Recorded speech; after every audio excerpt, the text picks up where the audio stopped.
Let's explore customizing your presentation timeline settings. Start by clicking the gear icon located in the left side menu. This opens the Presentation Settings menu on your right.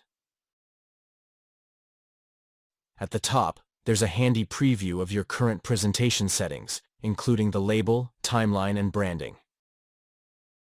Under the Label and Timeline tab, choose between Calendar Date or Relative Date as your presentation date settings. To hide the timeline, flip the Display Timeline toggle to off. Choose Display Date and the date unit from the respective drop-down menus.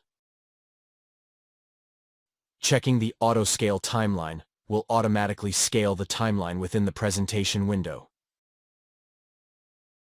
Checking the Display Next Milestone name box will display the upcoming milestone in the presentation label.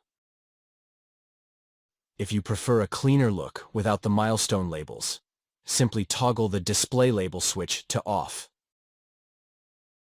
If you are on a premium or enterprise subscriptions, you've got access to the branding options. Click the Branding tab at the top. From here, you can customize the label background, text, and border colors, along with the timeline color, using the color selection boxes. Toggle to display a logo, be it your company's, your customers, or any other, within your presentation.